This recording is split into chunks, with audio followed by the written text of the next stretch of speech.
ஜனவரி மாதம் 7ஆம் தேதி திருக்காட்சி விழாவுக்கு பின்வரும் புதன்கிழமை. நற்செய்தி வாசகம். புனித மார்க்கு எழுதிய நற்செய்தியிலிருந்து வாசகம். அதிகாரம் 6, இறை வார்த்தைகள் 45 முதல் 52 முடிய. 5000 பேர் உணவு உண்ட பின் இயேசு கூட்டத்தினரை அனுப்பி கொண்டிருந்தார். அப்பொழுது தம் சீடரையும் உடனே படகேறி தமக்கு முன் அக்கறையில் உள்ள பெத்சைதாவுக்கு செல்லுமாறு அவர் கட்டாயப்படுத்தினார். அவர் அவர்களிடமிருந்து விடை பெற்று கொண்டு இறைவனிடம் வேண்டுவதற்காக ஒரு மலைக்கு சென்றார். பொழுது சாய்ந்த பிறகும் படகு நடுக்கடலில் இருந்தது.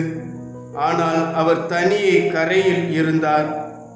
அப்போது எதிர்காற்று அடித்தது. சீடர்கள் தண்டு வலிக்க பெரிதும் வருந்துவதைக் கண்ட அவர் கடல் மீது நடந்து அவர்களை நோக்கி வந்தார். அவர்களை கடந்து செல்ல விரும்பினார். அப்போது ஏறக்குறைய 4ஆம் காவல் வேளை. அவர் கடல் மீது நடப்பதைக் கண்டு அது பேய் என்று எண்ணி அவர்கள் அலறினார்கள். ஏனெனில் எல்லோருமே அவரை கண்டு அஞ்சி கலங்கினர். உடனே இயேசு அவர்களிடம் பேசினார். துணிவோடிருங்கள், நான் தான், அஞ்சாதீர்கள் என்றார். பிறகு அவர்களோடு படகில் ஏறினார். காற்று அடங்கியது.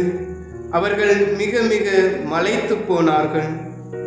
ஏனெனில் அப்பங்கள் பற்றிய நிகழ்ச்சியை அவர்கள் புரிந்து கொள்ளவில்லை. அவர்கள் உள்ளம் மழுங்கி போயிருந்தது. ஆண்டவரின் அருள்வாக்கு. கிறிஸ்துவே, உமக்கு புகழ்.